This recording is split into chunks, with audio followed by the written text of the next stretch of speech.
Amém. Pai Jesus, irmãos, que bom. Vamos, pela graça de Deus, entrar nesse último dia do nosso seminário. Um seminário que vem construindo em nós um entendimento, um chamado, uma preparação para os dias que estão aí previstos para nós. Nós já entramos nele, dias difíceis, dias... São Paulo escrevia lá a Timóteo dizendo dias trabalhosos, dias complicados. Então nós estamos dentro desse seminário, crescendo nesse entendimento. Nós vimos que o Pai tem buscado adoradores dentro da igreja, claro, no meio dos batizados. Deus tem buscado adoradores em espírito e em verdade.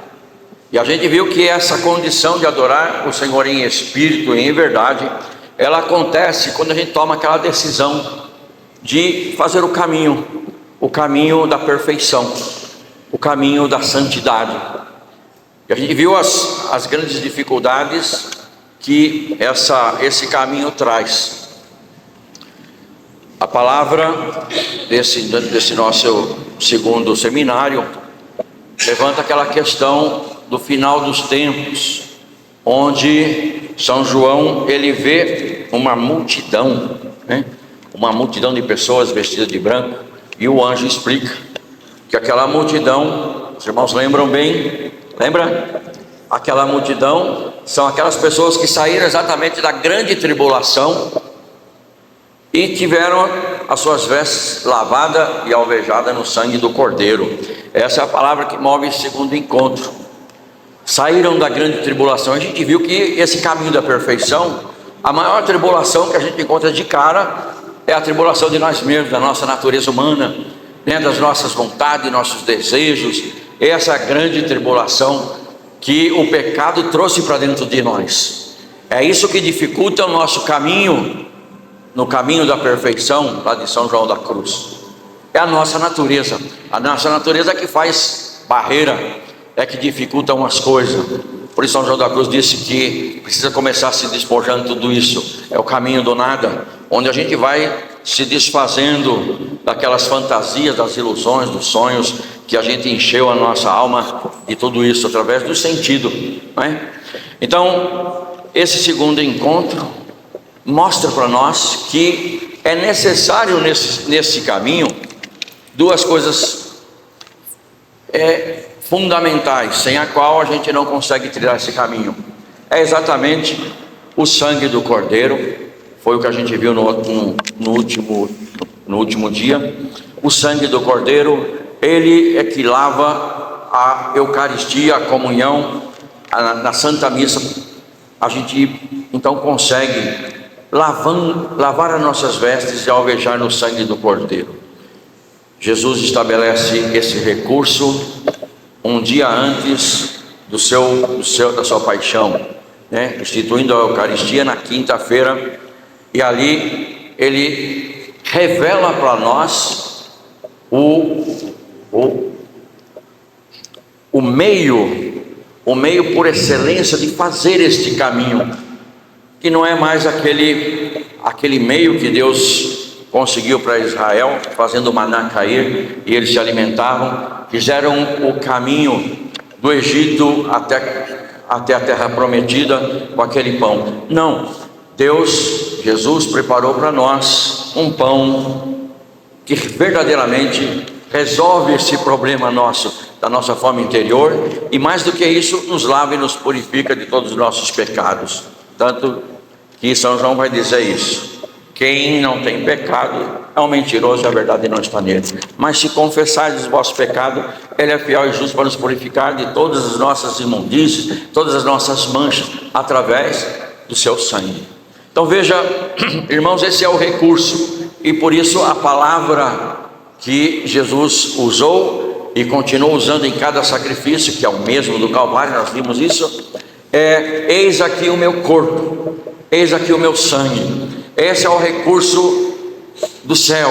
Esse é a maneira de Deus nos capacitar para fazer este caminho. E no dia da paixão, então, ele encerrando, ele consumando a salvação, ele diz uma outra coisa tremenda para nós. Olhando para Nossa Senhora, ele vai dizer: este é o teu filho.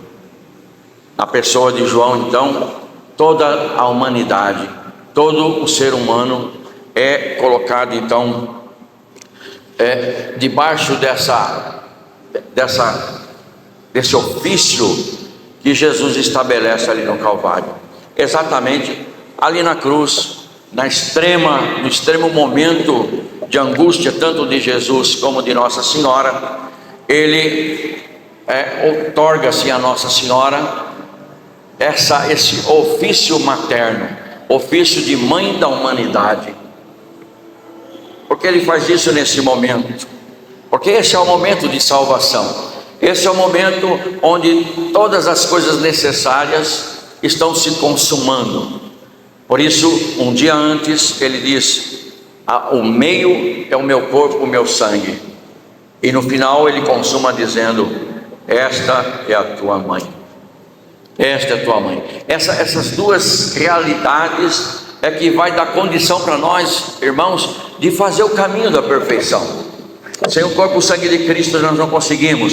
Sem o auxílio de Nossa Senhora nós também não conseguimos. Os santos, os padres, eles revelaram isso de muitas maneiras, eles disseram isso de muitas maneiras, né? Os padres, por exemplo, o grego São Germano, ele vai dizer assim, que nenhuma graça não se consegue sem o auxílio de Nossa Senhora. Nenhuma graça, nenhum dom, homem nenhum, mulher nenhuma consegue receber se não for por meio de Maria. Veja que revelação tremenda de um santo, né? Fazendo parte da Grécia, lá de Constantinopla, São Germano de Constantinopla. Então, irmãos, a presença de Nossa Senhora na nossa vida, na nossa espiritualidade, é condição fundamental. Sem ela a gente não consegue fazer esse caminho, porque assim Deus determinou que fosse assim. Nossa Senhora, ela tem autoridade para isso, foi dado a ela autoridade para isso.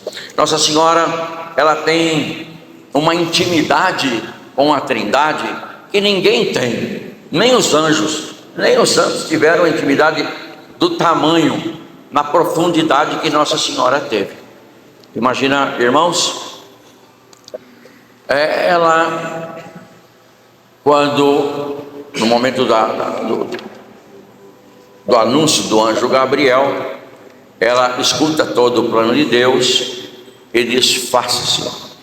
Esse faça-se significa muito mais do que simplesmente uma aceitação.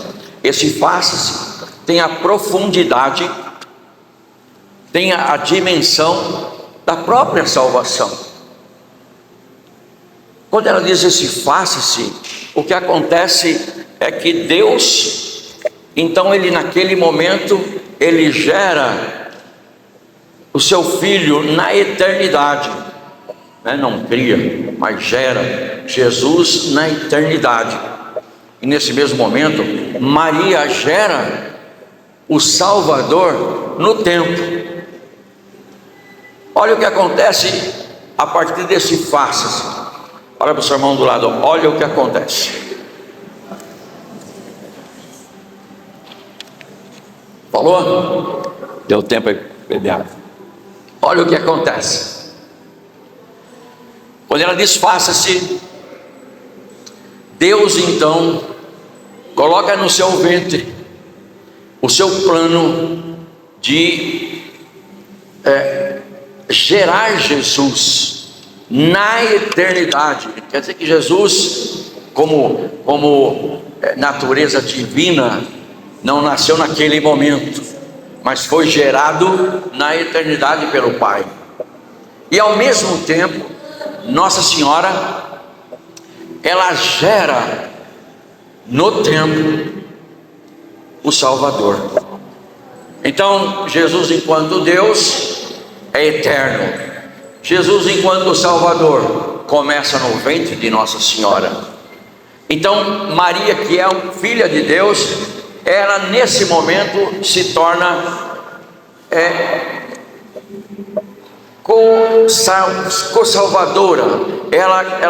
Então ela coopera com a salvação de uma maneira, claro, secundária, a maneira primária de Deus, mas de maneira secundária ela se torna corredentora. Maria é corredentora com o Pai, é filha, é criatura de Deus, mas ela entra numa dimensão de corredentora com o Pai. Ela nessa cooperação com o Pai, ela entra numa relação com o Pai que ninguém tem igual, nem os anjos e nem santo nenhum. Veja o que acontece logo em seguida: o Espírito cobre Nossa Senhora com sua sombra. O que acontece nesse momento? O Espírito gera dentro do ventre de Nossa Senhora Jesus. É uma relação que gerou filho, que engravidou Nossa Senhora. Olha que relação é essa. Se a gente pensar num casal, a palavra diz que quando o homem e a mulher se unem para gerar um filho, eles não são mais do que uma só carne. Não é assim? Todo aquele que se relaciona e gera um filho, casal, eles não são mais do que uma só carne. O que acontece com Maria, o Espírito Santo gerou Jesus no ventre de Maria. Veja a intimidade, a união tão intrínseca, tão profunda entre Maria e o Espírito Santo. Agora note, irmãos, Nossa Senhora não tem como nós Jesus no sacrário. Nesse momento, Maria tem Jesus dentro de si. Veja que união tão estreita, tão profunda com o Filho, com Jesus. Por 9 meses ela viveu essa realidade ímpar, a realidade que não se repete mais nunca. Nossa Senhora, ela viveu 9 meses numa intimidade com Jesus. Não bastasse isso, ela vive 33 anos acompanhando Jesus, desde pequenininho até na vida adulta. Eu quero dizer com isso, irmãos, que Nossa Senhora, ela tem uma relação com a Santíssima Trindade que a torna tão poderosa, que torna tão eficaz como auxiliadora de todos nós, tão poderosa, que a gente não pode de maneira nenhuma tratar Nossa Senhora com uma reverência simples. Não é possível isso, porque o que ela tem, o que Deus concedeu a Nossa Senhora, a posição de Nossa Senhora é uma posição que dá a ela todas as condições para nos ajudar nesse caminho de perfeição.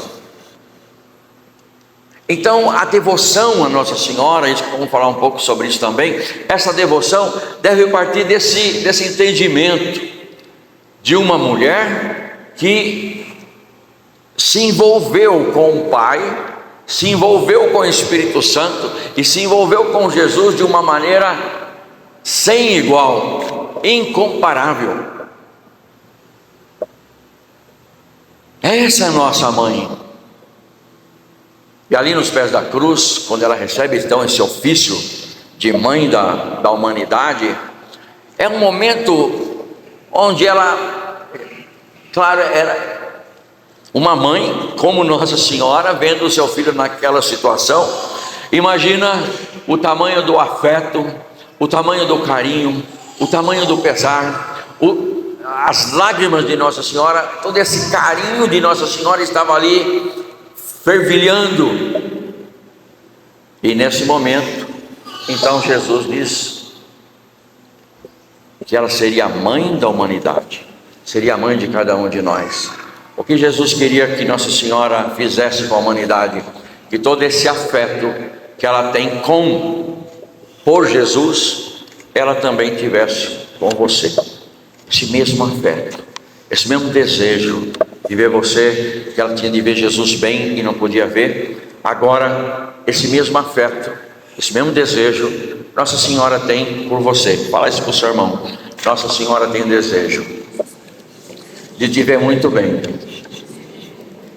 de te ver fazendo um caminho da perfeição. Sabe por quê, irmãos?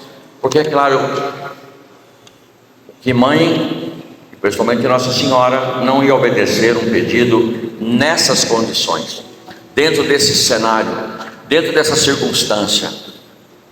Claro, por toda a eternidade, Nossa Senhora, na sua obediência, vai distribuir esse carinho, esse afeto para todo o ser humano, para todas as pessoas.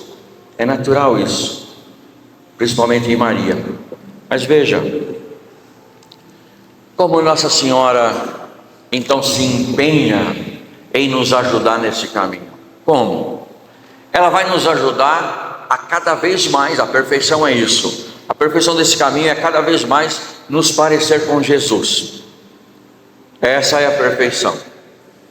Quando a gente refletir a imagem de Jesus, nós atingimos a perfeição.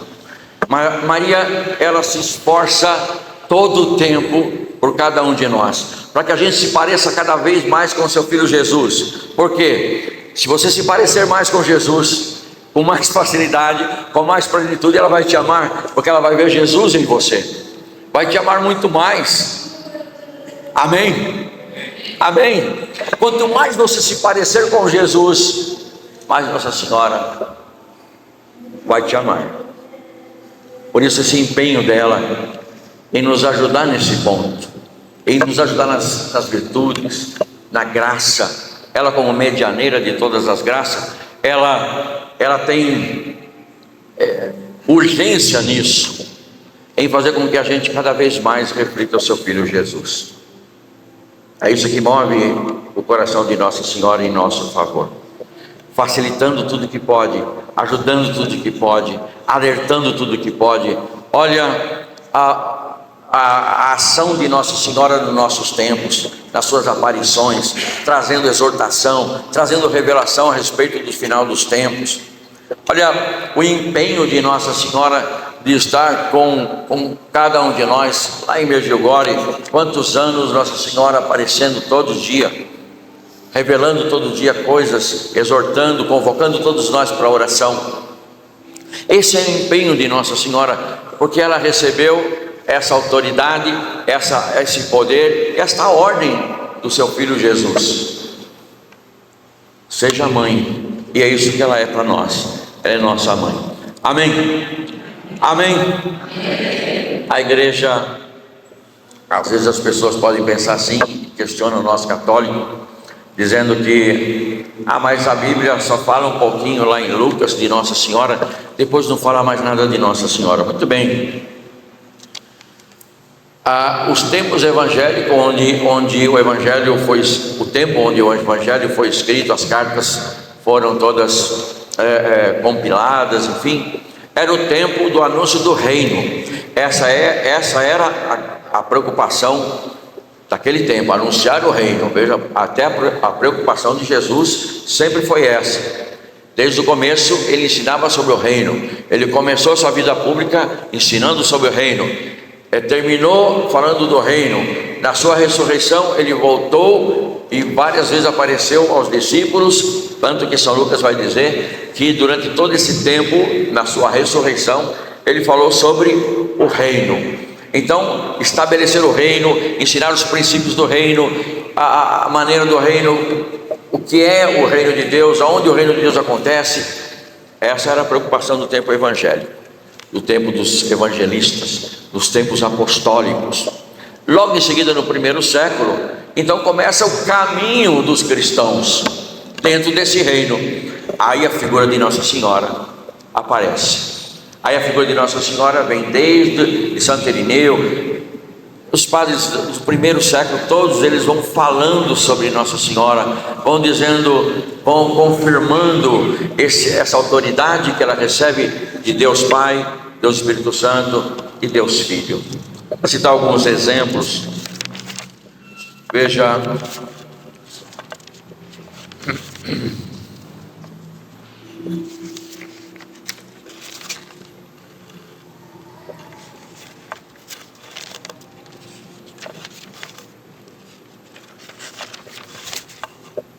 alguns santos importantes da tradição, né, a tradição da nossa igreja.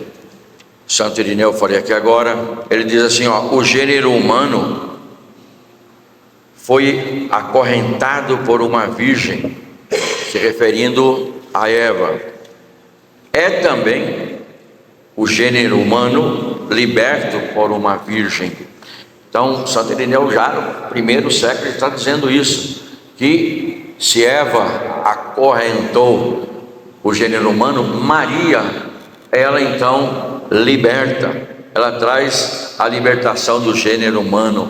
Olha a consideração que um santo dos primeiros séculos dá a Nossa Senhora. Santo Agostinho, lá do quarto século, vai dizer assim: para enganar o primeiro homem, a mulher ofereceu o veneno da serpente. Para redimir o homem, a mulher lhe deu o Salvador. Então, Santo Agostinho vê em Nossa Senhora a doadora da salvação, aquela que é cooperadora da salvação. Se Eva trouxe, então, ofereceu o veneno da serpente, Nossa Senhora ofereceu o remédio que é Jesus Salvador. Amém? São Bernardo vai dizer assim, ó medianeira, ó advogada nossa, reconcilia-nos com o teu filho, recomenda-nos ao teu filho, apresenta-nos ao teu filho. Então São Bernardo Claraval, lá do século XII, ele vai mostrar essa função de mediar todos nós, entre nós e Jesus, entre o homem e Jesus. Então veja a importância de Nossa Senhora, o papel de Nossa Senhora, a importância de Nossa Senhora. É interessante quando a gente pensa em Jesus ensinando que a gente conhece a árvore pelos frutos, amém? Não é assim que Jesus ensina? A gente conhece a árvore pelo fruto. Ora, qual o fruto do ventre de Nossa Senhora? Que fruto é esse? Um fruto de excelência divina, um fruto de excelência plena e absoluta. O que pode se dizer desta árvore, desta videira tão abençoada? O que se pode dizer? Se reconhecemos a árvore pelo fruto, a excelência de Nossa Senhora. Coisa linda a gente ter esse afeto por Nossa Senhora. Que coisa importante e justa a gente ter essa devoção por Nossa Senhora. Amém? A devoção, a palavra devoção vem do latim de devolver, entregar. Para Nossa Senhora, a nossa devoção tem que ser diferente, até mesmo de todos os santos, de todos os anjos, né? Para os anjos e os santos, a gente tem uma devoção que a igreja chama de dolia. Para Nossa Senhora, a gente deve oferecer a ela algo acima dessa devoção, que é chamado de hiperdolia, né? Não idolatria, nunca, né? Latria é só a Deus. Então Nossa Senhora, ela merece, é justo que a gente, como filhos, a gente coloque isso na nossa vida, uma devoção especial. Aí vem São Luís Maria, ele, um tratado da verdadeira devoção, ele vai nos incentivar, ele vai mostrar que a nossa relação com Nossa Senhora, por tudo isso que a gente está falando aqui, que ela é medianeira de todas as graças, que nada vem para nós se não for por meio de Maria, é justo, né? Aí São Luís Maria de Grignon, ele vai ensinar que a gente deve ter uma relação com Nossa Senhora muito mais ampla, muito mais profunda, se queremos mesmo entrar nesse caminho da perfeição. É necessário nos unir a Nossa Senhora, conforme esse tratado. Tratado é esse, é o tratado onde a gente define a nossa vida, a gente entrega a nossa vida nas mãos de Nossa Senhora. É um oferecimento pleno da nossa vida nas mãos de Nossa Senhora. Esse é o tratado. Esse tratado ele tem dois pontos importantes. Um, que é um tratado que deve ser renovado, sempre deve ser renovado. Ele deve também provocar em nós um estado, né, de vida inteiramente nas mãos de Nossa Senhora. Então não apenas fazer um ato de consagração, mas a nossa vida deve entrar nesse estado de estar submetido a Nossa Senhora. Esse é o tratado. Irmãos, nós precisamos entender assim, do que nós estamos vivendo hoje,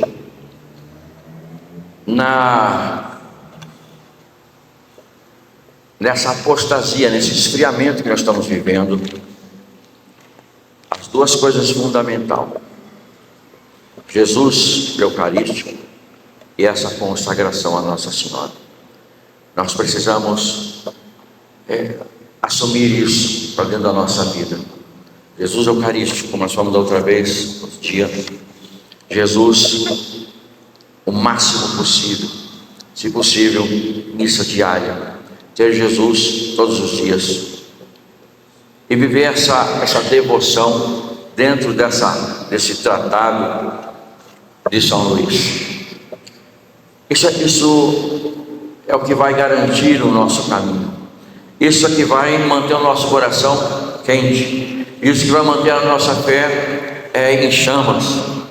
Jesus Eucarístico, Nossa Senhora. Essa comunhão com Jesus Eucarístico e essa devoção desta maneira com Nossa Senhora.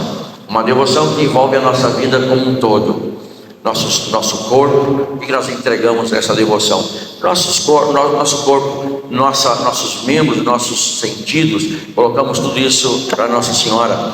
Colocamos toda a nossa alma, todos os nossos pensamentos, todas as nossas potências, nossas capacidades, nossa inteligência, tudo isso para Nossa Senhora. A gente coloca também todos os nossos bens para Nossa Senhora. Colocamos também os nossos méritos, as coisas que a gente faz de bom, que Deus destina mérito. Colocamos tudo isso nas mãos de Nossa Senhora. Não tem outro jeito, irmãos, de nós não ser pego por esse espírito de esfriamento que envolve a igreja. Não estou falando do mundo, estou falando da igreja. Se a gente quiser se manter firme, professando a nossa fé como deve ser professado, se a gente quiser viver como cristãos, como se deve ser vivido, é através de Jesus Eucarístico e dessa devoção a Nossa Senhora. É isso que o Espírito traz para a igreja. É isso que está sendo soprado na igreja. Amém? Amém? Irmãos, tudo isso, claro, é uma guerra. São Clemente Marquísio, ele lendo São Tomás de Aquino, ele ensina uma coisa muito interessante. Ele diz assim, que a guerra que começou lá em Apocalipse 12, essa guerra continua nos nossos dias. Amém? Que guerra é essa de Apocalipse 12? Vamos lá, vamos abrir a nossa Bíblia em Apocalipse, o último livro da nossa Bíblia, Apocalipse 12. Vamos entender que o que está sendo proposto pelo Espírito, o que já seria muita coisa, seria gerar em nós cristãos verdadeiros que adoram Jesus, que estão caminhando para a eternidade, que estão de olho em alcançar o nosso fim último. O nosso fim último é o céu. Nós somos destinados, criados para o céu. Esse é o nosso fim último. Então, o que o Espírito está nos dizendo? Veja lá, Apocalipse 12. Houve uma batalha no céu. Miguel e seus anjos tiveram de combater o dragão e seus anjos travaram um combate, mas não prevaleceram, e já não houve lugar no céu para eles.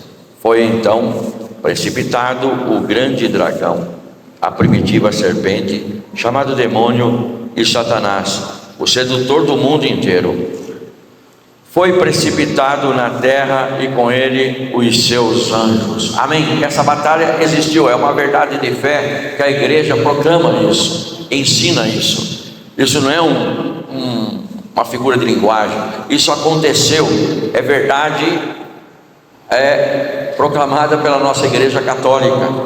Houve essa batalha. Que batalha foi essa?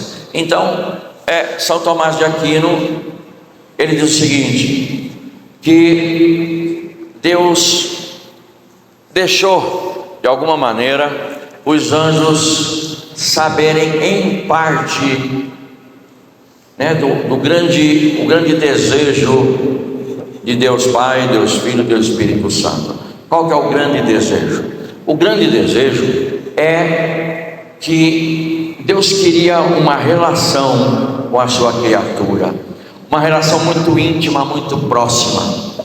Essa relação que nós vimos aqui com Nossa Senhora, com o Pai, com o Espírito Santo, com Jesus, é parte disso, mas é muito mais do que isso. Deus queria uma união que os teólogos chamam de união hipostática, ou seja, Deus queria que a natureza divina se unisse com a natureza da sua criação. Amém? Essa parte do plano, os anjos ficaram sabendo. O que acontece com Satanás? Satanás, que então antes da perversão dele, era Lúcifer, o anjo de luz.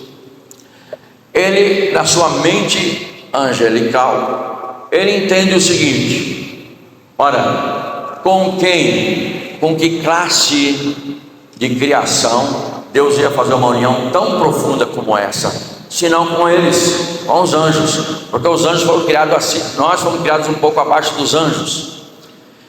Essa união, naturalmente, na cabeça de Lúcifer, seria com os anjos. Ia começar com quem? Ora, o anjo mais perfeito, de beleza acabada, o anjo que chefiava os outros anjos, era ele mesmo, era Lúcifer.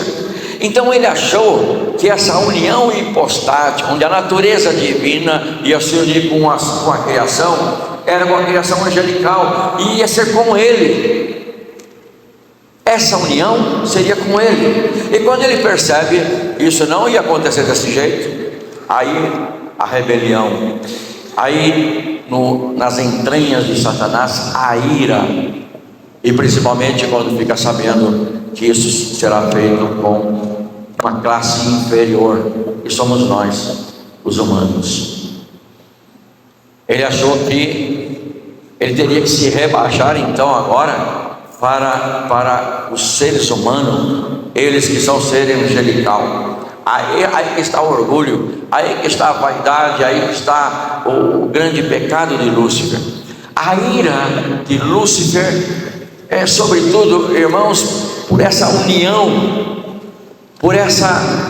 pela encarnação do Verbo no ventre de Maria. Essa é a ira que começou lá no céu e continua hoje. O diabo não está irado com nós, está irado com o que Deus fez. Deus elevou a natureza humana acima dos anjos. Tanto é verdade que São Paulo diz que os homens, por causa do sacrifício de Cristo, o homem está sentado à direita de Deus. Era esse lugar que sonhava alucinadamente Lúcifer.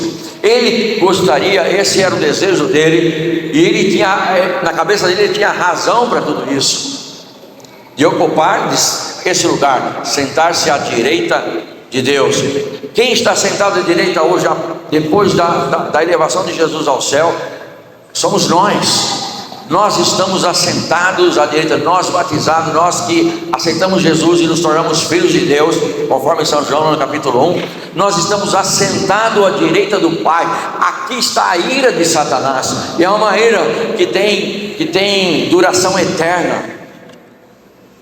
Sim, porque a mente angelical é diferente da nossa mente. Nossa mente admite mudanças.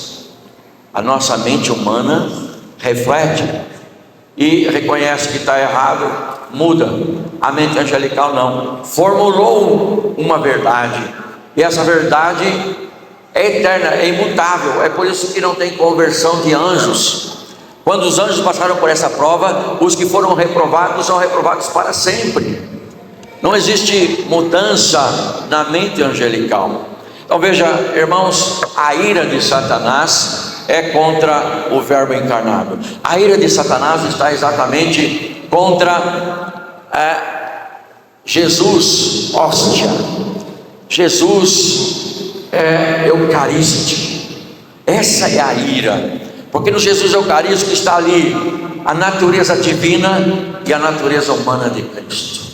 Nossa Senhora é mãe de Deus. Aí a ira de Satanás se acende contra a mulher. É o que fala aqui no capítulo 12. Vamos ler lá. Apareceu em seguida, versículo 1 do capítulo 12. Em seguida, um grande sinal no céu: a mulher revestida de sol, a lua debaixo dos seus pés. Essa é a condição de Nossa Senhora, revestida do sol, e debaixo dos pés a lua, que representa a sedução, que representa o engano da serpente. Nossa Senhora pisa a cabeça de Satanás. Por isso a gente vai ler na frente a ira de Satanás contra Nossa Senhora. Ela retém o demônio. São Paulo, escrevendo aos Tessalonicenses, a segunda carta, diz assim, que algo o detém, que o anticristo, ele está no meio de nós, mas ele não consegue ainda se manifestar, porque algo o detém. A gente às vezes pensa que quem detém é o Espírito Santo, quem detém a igreja, quem detém é Nossa Senhora.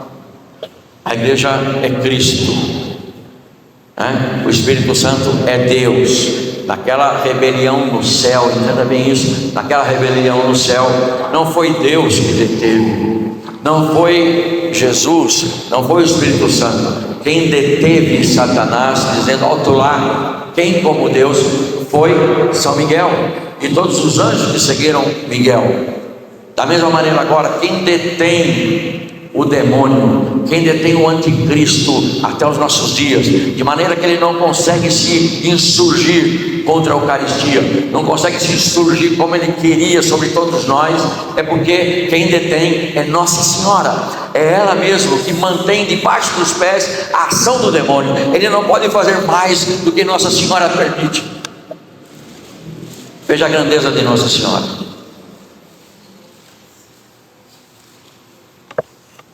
Então, irmãos, essa ira do demônio que começou no céu continua nos nossos dias. O levante do diabo é contra Jesus eucarístico. O levante do diabo é contra Nossa Senhora. Ele vai lançar e está lançando desde o século XVI, daquela tragédia de Martinho Lutero, onde Nossa Senhora, segundo Martinho Lutero e todos os seus seguidores, até hoje intensificando cada vez mais, é uma rejeição de Nossa Senhora. Não reconhece essas coisas tão óbvias, tão claras, tão absolutas, não consegue reverenciar Nossa Senhora, trata como uma mulher qualquer. Isso é obra do adversário. O inimigo incutiu essa doutrina anti-Nossa Senhora, anti-Maria. Por quê? Porque aí está o ódio. Aí está o ódio do demônio. Entenda, irmãos, nós estamos no meio de uma guerra encarniçada. É uma guerra encarniçada contra Jesus Eucarístico e contra Nossa Senhora, a Mãe dos Homens. Isso é verdade, nós vemos aqui. Depois apareceu outro sinal no céu, um grande dragão vermelho, com 7 cabeças, 10 chifres, e nas cabeças 7 coroas, varria com sua cauda 1/3 da estrela do céu, e as atirou à terra. Esse dragão deteve-se diante da mulher, que estava para dar à luz, a fim de quando ela desse à luz, lhe devorasse o filho. Esse é o intento de Satanás, desde o começo. Tentou fazer isso, inspirou isso em Herodes: mata todas as crianças e você mata o verbo encarnado. Ele se deteve diante da mulher e continua assim. Ele continua detido por Nossa Senhora. Amém? Glória a Deus. Amém. Irmãos, isso é tremendo. Isso é tremendo. Saber que Deus nos deu um recurso tão poderoso de colocar Satanás no lugar dele. Nossa Senhora. Aqueles que se ajuntam a Nossa Senhora, que se unem a Nossa Senhora, desfrutam dessa proteção demoníaca. Ele virá, irmãos, ele vai crescer na sua iniquidade, à medida que os homens vão rejeitando a Deus, vão abrindo caminhos, e ele vai crescendo cada vez mais. Ele vai se insurgir contra os batizados, ele vai se insurgir contra Jesus Eucarístico. De alguma maneira, ele vai tentar, de meios diabólicos, ele vai tentar tirar de nós Jesus Eucarístico. Já conseguiu em muitos países, já conseguiu em continentes tirar Jesus. Ele vai querer tirar de nós. Ele vai lançar o seu vômito sobre a mulher, defamando Nossa Senhora, desqualificando Nossa Senhora. Ele vai lançar o seu vômito sobre Jesus Eucarístico, e tenta fazer isso. Quantos sacrários estão sendo profanados, quantas Eucaristias jogadas no chão, pisadas.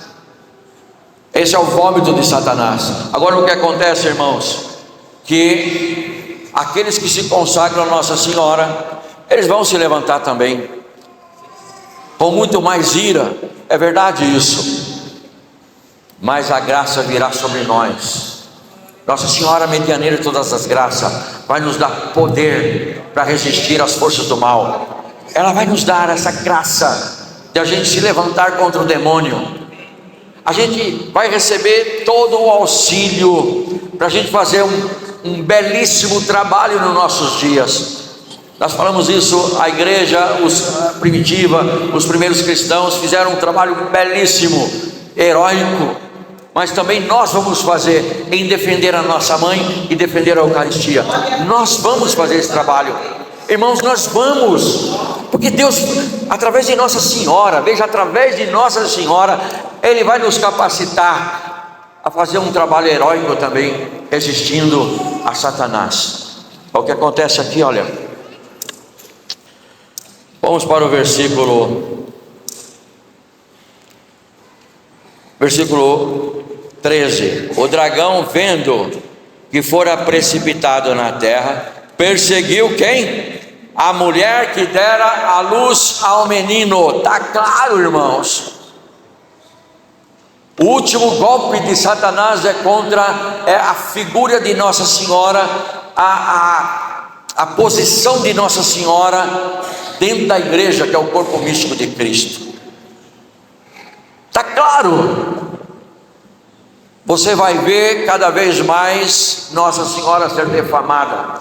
Você vai ver cada vez mais Nossa Senhora ser rejeitada, porque o demônio, ele decidiu isso. Vendo que fora precipitado na terra, perseguiu a mulher que dera a luz ao menino. Mas a mulher foram dadas duas asas.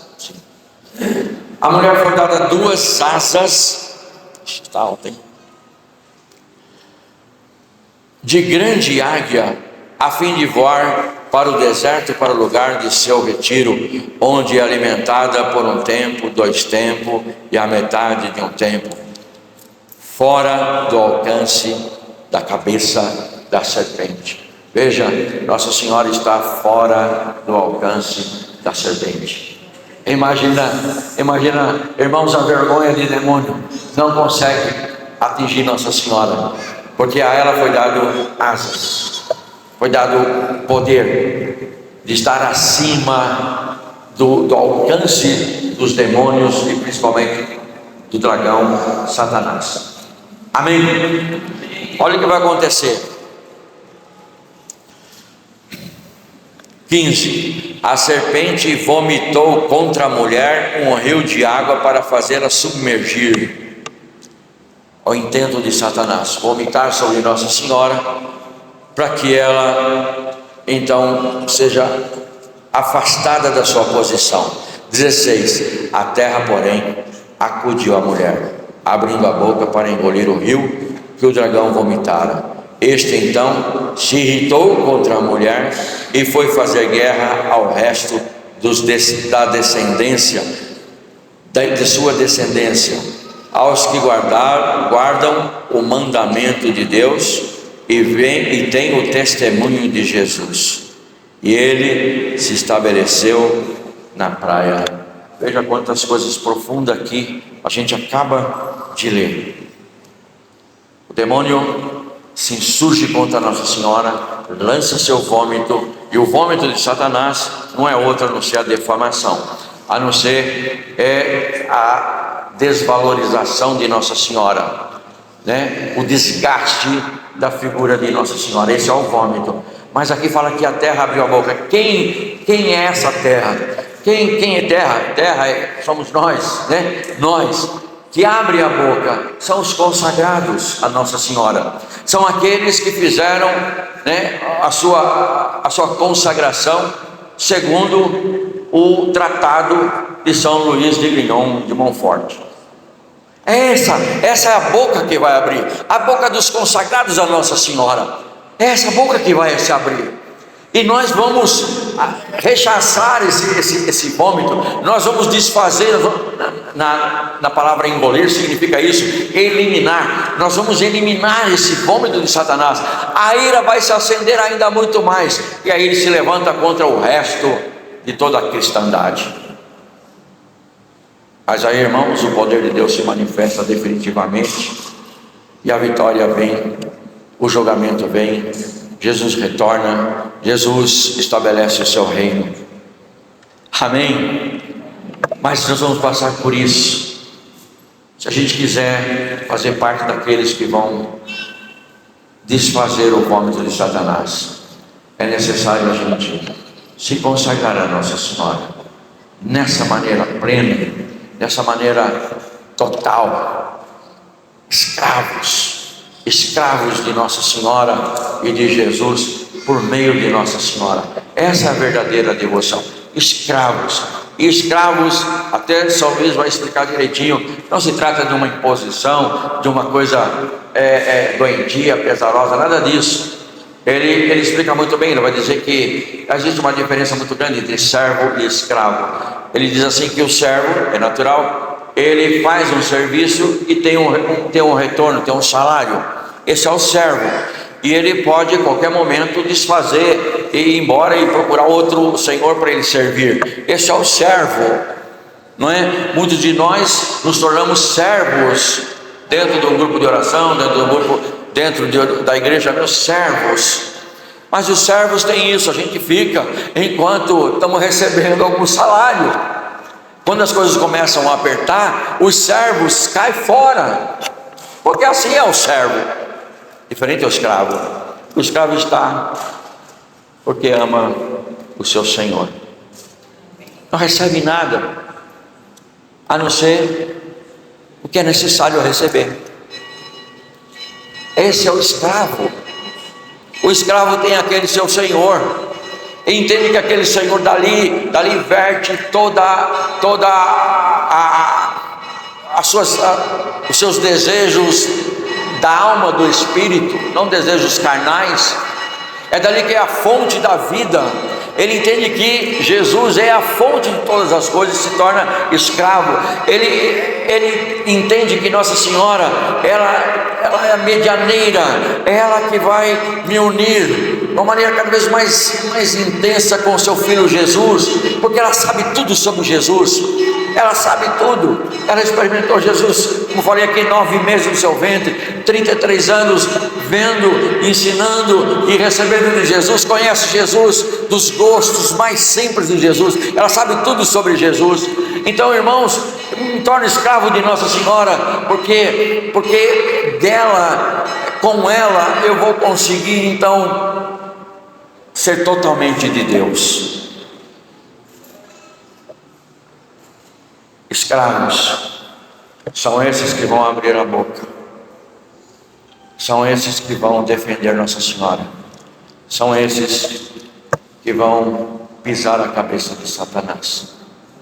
São esses. Se você deseja pisar a cabeça de Satanás, se consagre a Nossa Senhora, se consagre a Nossa Senhora,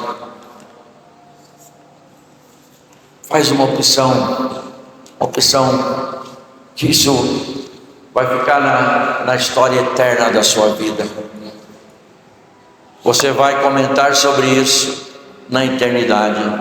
Bendito o dia que eu me tornei escravo de Jesus e de Maria por meio de Nossa Senhora. Bendito foi aquele dia onde eu pude defender Nossa Senhora, onde eu pude engolir os vômitos do demônio sobre Nossa Senhora, e eu pude triunfar como há de triunfar o coração imaculado de Nossa Senhora. Bendito o dia que eu entendi essas coisas. Amém? Louvado seja nosso Senhor Jesus Cristo.